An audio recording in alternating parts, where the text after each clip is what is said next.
अस्सलामुअलैकुम बेटा। बेटा, टॉपिक हम अपना पढ़ चुके थे एक्स-रेज़, इनकी प्रोडक्शन कैसे होती है, किस तरह की प्रॉपर्टीज़ होती हैं, स्पेक्ट्रम इनका कैसे दिखाई देता है।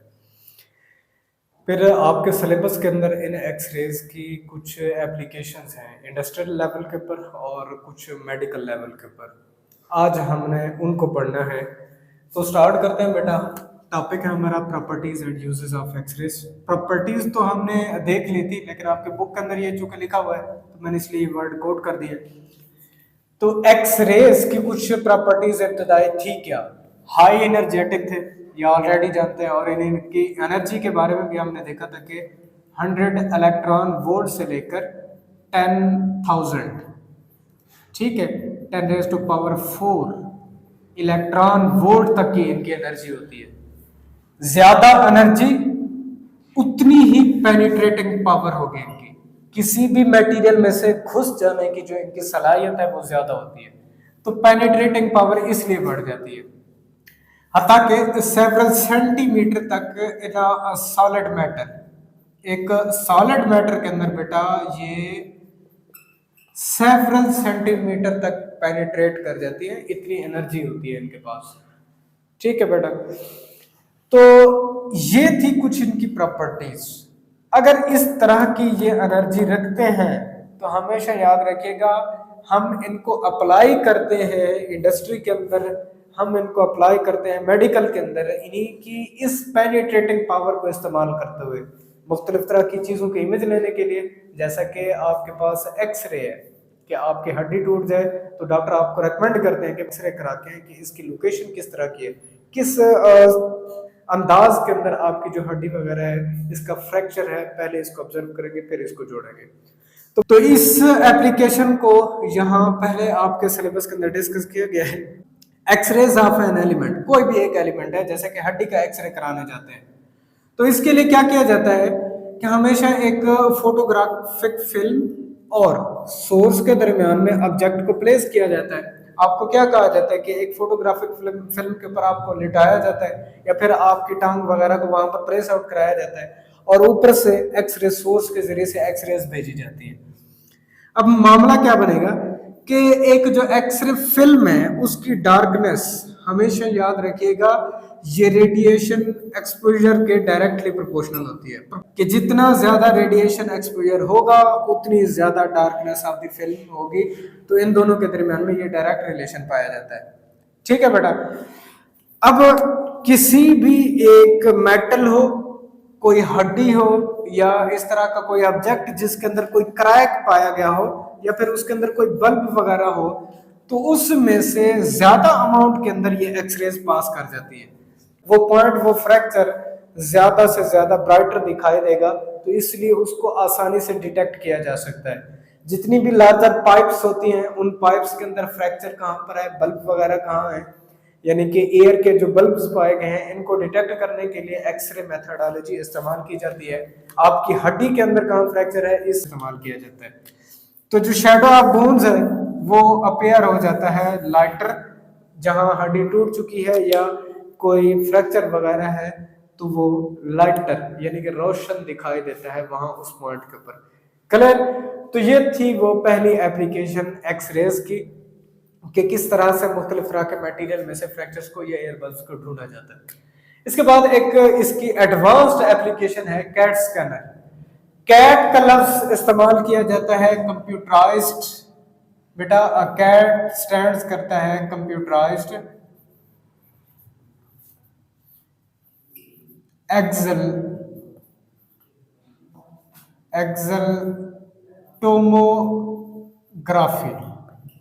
ठीक है बेटा, इसके लिए जिसके अंदर एक thin fan shape beam of x-rays को इस्तेमाल किया जाता है, और दूसरी तरफ इस बीम को जब पेशेंट के ऊपर डालने के बाद दूसरी तरफ मुख्तलिफ तरह के डिटेक्टर्स को, हंड्रेड्स ऑफ द डिटेक्टर्स को इस्तेमाल किया जाता है इस बीम को रिसीव करने के लिए।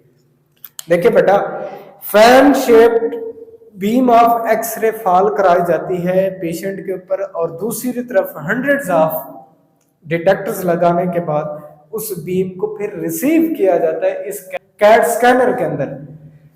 अब क्या करेगा, इंसान का बॉडी चूंकि मुख्तलिफ तरह के एलिमेंट से बना हुआ है, इसके अंदर मॉलिक्यूल्स हैं और कार्बोहाइड्रेट्स और भी काफी सेल लेवल के ऊपर काफी क्रिटिकल डेंसिटीज, डिफरेंट डेंसिटीज के मॉलिक्यूल्स पाए जाते हैं।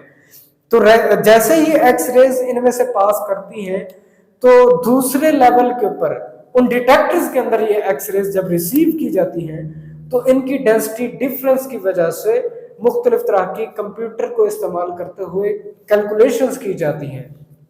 इन कैलकुलेशन से 1% तक की भी एक्स रेज की डेंसिटी के अंदर जो डिफरेंस होगा उनको डिटेक्ट करने के बाद कंप्यूटर को इस्तेमाल करते हुए एक पिक्चर बनाई जाती है और उस पिक्चर की मदद से अंदाजा किया जाता है कि कहाँ कोई सेल लेवल के ऊपर या फिर मॉलिक्यूलर लेवल के ऊपर प्रोटीन्स हैं, जैसे कि ये एबनॉर्मल अगर बन रही हैं तो इनको डिटेक्ट किया जाता है, इनकी वहां निशानदेही की जाती है, जो अमूमन इंसान के अंदर कैंसरस सेल्स का बायस बन रही होती है।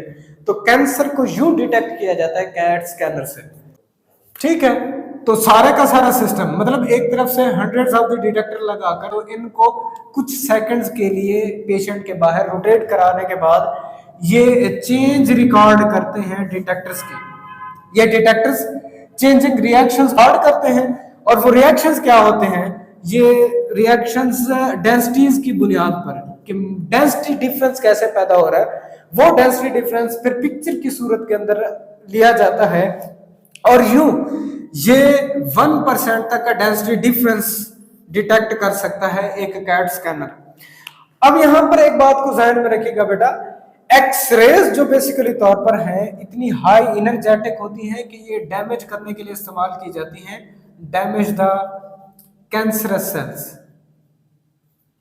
कैंसरस सेल्स को डैमेज करने के लिए इस्तेमाल की जाती हैं, इवन के लिविंग सेल्स को भी डैमेज कर देती हैं। ठीक है, लिविंग सेल्स को भी डैमेज कर देते हैं। उसकी वजह यह है कि जैसे ही ये हमारे मॉलिक्यूलर लेवल के ऊपर जैसे कि प्रोटीन्स हैं और सेल लेवल के ऊपर वहां ये फ्री रेडिकल्स बनाती है, फ्री रेडिकल्स। फ्री रेडिकल्स के अंदर क्या शामिल हो जाते हैं बेटा, आपके पास H आयंस हैं, OH आयंस हैं। तो यूं ये फ्री रेडिकल्स जब क्रिएट हो जाते हैं तो प्रोटीन लेवल के ऊपर प्रोटीन की कंस्ट्रक्शन के अंदर हमेशा याद रखिएगा कुछ ये एबनॉर्मल प्रोटीन्स बनाना शुरू कर देती हैं, एबनॉर्मल प्रोटीन्स। अब ये एबनॉर्मल प्रोटीन्स जितनी भी हैं इनको क्या कहा जाता है, कैंसर कहा जाता है।